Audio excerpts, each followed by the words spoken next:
Welcome back to Leaders Whiteboard. Today is session 10. In the last session, we talked about ideal team player, the three virtues of an ideal team player, which is humble, hungry, and smart. Today, we will talk about what are some of the things that makes a team dysfunctional and how to overcome those. So this is something that I'm picking up from the famous book by Patric Lencioni called The Five Dysfunctions of a Team, a Leadership Fable. Here, Pat identifies 5 key reasons that make teams dysfunctional and how to overcome those. What are those 5? Absence of trust, fear of conflict, lack of commitment, avoidance of accountability, and inattention to results. So let's discuss these 5 a little bit more in more detail. So what Patrick does in this book, he's saying why teams get dysfunctions is like, he outlines a layered structure of 5 interconnected dysfunctions, often faced by teams, which can significantly impede their performance and ability to work together effectively. In his book, Lencioni offers strategies for mitigating each of these dysfunctions, suggesting that teams should tackle them one by one, starting from the lowest, number 5, in order to develop a more united, efficient, and collaborative dynamic. The way Patrick starts is it's like a pyramid of dysfunctions. What I'm going to do is that not only talk about the dysfunctions or dysfunctional team, but I'd like to also discuss how we convert them into high-performing teams, like the opposite. The pyramid helps us identify the problems, and then we will figure out how to overcome those problems to make the team a high-performing team, right? So let's start with the bottom foundation of the pyramid. It starts with absence of trust. Trust is the key. You may have good team members, experienced engineers in your team. You are an engineering manager, but you will need to, 1 or 2 engineers, good engineers cannot make the team high-performing team or can deliver project over and over again over a long period of time, good deliveries over a long period of time. For these, the team members, the people you hired or the team you assembled, they have to actually work as a team and not just a working group, but as a team. And one of the essential things for team members to work well with each other is to build trust. If you don't have that trust built, the team members will hesitate to ask for help from each other. And when things go wrong, let's say a relationship or a disagreement in a particular process or how to move forward, they will hold grudges on that other team member. And because they are unable to trust their team members, other members, they will conceal their weaknesses. They will not actually say what are their weaknesses, and they will only talk about their strength. So what will happen is that the team will not know when to help, when not to help, or how to divide the task very well, because they don't know. The team members are not sharing their weaknesses. They are only talking about strength, right? That's happening because they are not vulnerable to each other. They have absence of trust on each other. This is something as a manager or as a team leader, as a leader, you will have to overcome this. You'll have to work with the team so that they can overcome this.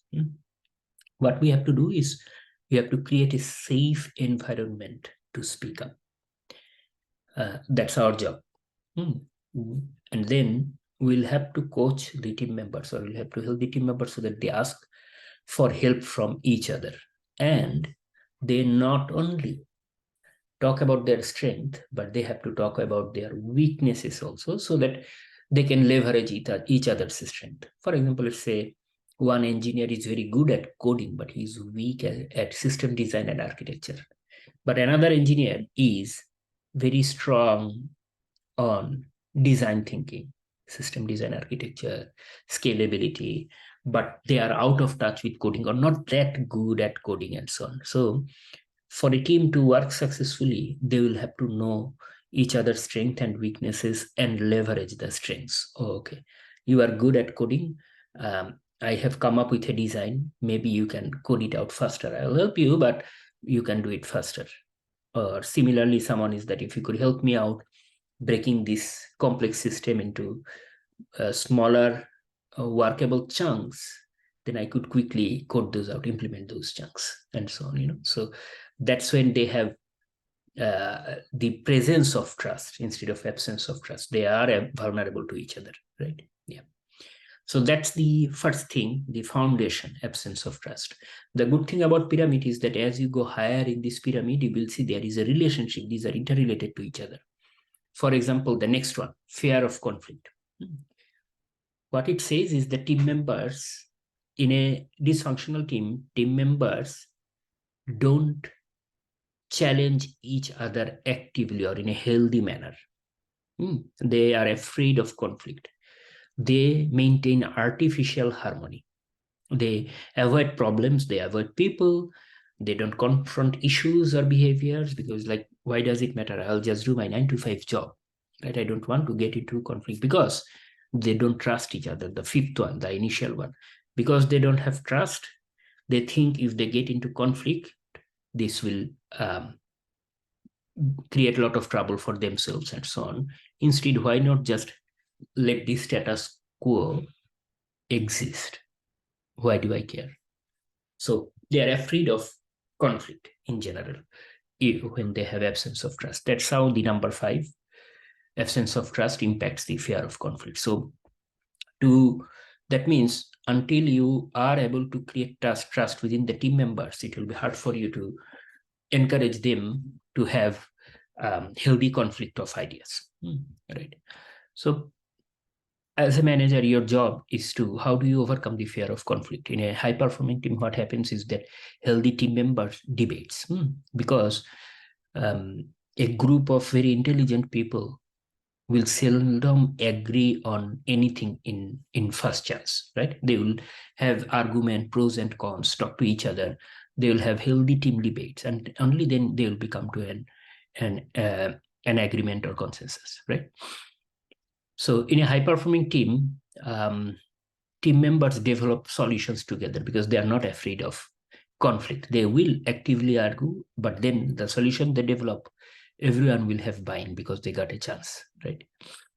And they will challenge poor behavior when they see, because they're not afraid of conflict, right? Because they know if there is conflict, we'll work it out. We trust each other, right? That the trust has been built. That's why they are ready to have healthy debate or healthy conflicts. Of course, not all conflicts are good. There will be conflicts that goes beyond the HR boundary. We're not talking about that. We are just talking about conflict of ideas, diversified ideas, different opinions. And before a decision is made, these debate, brainstorming has to happen with all pros and cons, all different point of views have to be corrected. Those happens in a high performing team, but not in a dysfunctional team. In dysfunctional team, people give their minimum input and let the leader or someone make the decision and go with that.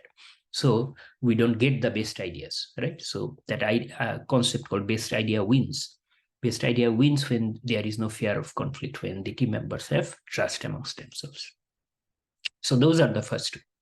So after fear of conflict, the next comes is lack of commitment. Another reason for why a team becomes dysfunctional.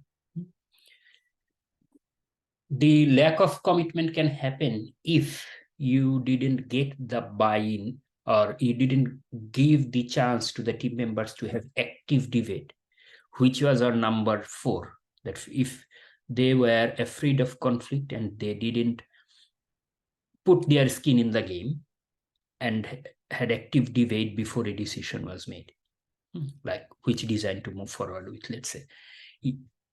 If they have that, like absence of trust caused fear of conflict, this fear of conflict will cause lack of commitment because they will simply do their lip service. They will say, okay, whatever you ask, we will do. Why? Because anyway, we didn't debate actively earlier on what should be the right solution in the first place. So some of the signs of those are like the directions or priorities are ambiguous. And when the team gets into discussions, they keep saying the same point again and again. They get into analysis paralysis. They don't go anywhere, like they cannot move towards a solution very easily. Or when they move to a solution, you see half-hearted commitments from them. Yeah. So that's why it is important, the earlier one, that you eliminate the fear of conflict, so that in this next stage, the team members will be able to commit to whatever decision has been made. Right? There is a famous Amazon principle that disagree and commit. Right? Is that the disagree part is that fear of conflict, that fourth stage, where you try to actively debate whether your solution or recommendation is taken or not. The fact that you have been able to debate gives you that, makes you give that buy-in, that commitment. Okay, I have been heard. Although the decision was not what I recommended, but I have been heard. So then it will be easy to get the commitment in this third stage. Right? So the way, if you look at a high-performing team, on the other hand, what they will do is they will have clear objectives and priorities because they already had enough debate and they came to a decision that everyone agrees with, right? So you will have clear buy-in from the team members. And that's as a reason, the team members will be highly engaged on whatever project or decision has been made, just opposite to the half-hearted commitments that you get from dysfunctional team. And that, in turn, brings us to the fourth point in the pyramid, which is avoidance of accountability. Because you never had the buy-in in the first place, the commitments were half-hearted anyway, people don't want to be accountable. They demonstrate lack of ownership. They miss deadline, they miss key deliverables, and so on. So they don't take ownership. That's the problem. In a high-performing team, what you will see is that the team members hold each other accountable because they have had enough debate. They committed together. You had the buy-in. So they take ownership. There is same standard for everyone. And if there are poor performers, the team leader or the manager, they take care of that poor performers. Either they improve them or move them out, take them off the team, whatever it is. But poor performance is not acceptable. You are accountable for your deliverables. So that repeated missed deadlines or missing key deliverables once or twice or once in a while will happen if these are complex project we work on, that's fine. But if you see it as a repeated pattern or some particular team member or several are getting into it, you as a manager will have to manage that poor performance, which holds the team also accountable. People take ownership because they know they can do the good work because their peers, if they don't perform well, those will be managed. So they know there is no free rider problem here. There is no free lunch. That's not the case in a dysfunctional team. People can half-heartedly keep working, deliver some, and still stay in the team. In a dysfunctional team, that will not happen in a high-performing team. And this accountability, if you don't have it, if people avoid accountability, then the top of the pyramid, what happens? You see poor results. This one is the top dysfunction, actually the end result, right? Or the cumulative reasons for all the earlier failures. So when poor results happen why poor results happen in a dysfunctional team? Because they are not focused on team result. They are focused on individual or own their performance, individual performance or own results. As long as they can show it to their team manager, they are good, that kind of thing. They are not looking for team success. That results in inadequate performance and results for themselves and the team. And because of poor results, you will see high turnover rate in those teams. So end of the day, the team is working for this top of the pyramid, right? Deliver business results. That's the main goal. for this team to working together. And because that is not happening, you will see changes, high turnover rates, people getting moved off the team, all those things and so on. On the other hand, in a high performing team, you will see business results are driven by all the team members, the leader, everyone together, everyone is committing. They are motivated, they are stable, they are performant, they are consistent over time, and they are focused on team results, not their own personal results. Okay. Right. So these are the things that Patric was mentioning in the book, that you may find many other problems in a dysfunctional team, but you can probably put all of those under these 5 major categories. And as a leader, you will have to take care of all of those one by one, starting with absence of trust first, then remove fear of conflict, then make sure there is no lack of commitment, and then hold people accountable so that they don't demonstrate avoidance of accountability. And if all of those are done well together, you will see that there is no poor results. You will be able to drive business results. So that's the main hypothesis of this book. And this has been a very, very famous book from Patric, like 20 plus years ago it was written. This is how a lot of people started knowing him. He's a management guru, and he wrote almost 15 books now. Many of those are very good books, but this particular one, 5 Dysfunctions of a Team, remains his most famous so far. Yeah, so I'm seeing recently the 6 types of work engineers that is getting a lot of traction, and I like that also. We'll cover that also in another session someday in future. But I think as engineering manager or leader, if you know these dysfunctions of a team, then you can prepare and eliminate those from your teams. That's your responsibility. That's your job. So knowing this framework helps you use a common vocabulary and plan or know some of the typical solutions that other teams have won through in the past and so on. So my question to you, do you work in a high-performing team or a dysfunctional team? What are some of the dysfunctions you have observed in your team, maybe in current team or some teams in the past? Every one of us has gone through good or bad teams, right? So what are some of your experiences around it? Have you seen overcoming some of the dysfunctions?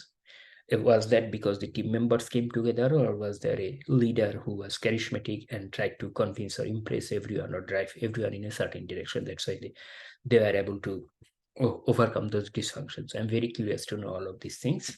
So please feel free to add comments in this YouTube video so that we can interact, and I will answer if I see interesting questions there or good questions there. Please like this video if you found it useful, and also please subscribe to this channel so that when I come up with new videos, you get automatically notified. So that's all for today, and I look forward to come to you with more videos soon. Thank you. Have a nice day.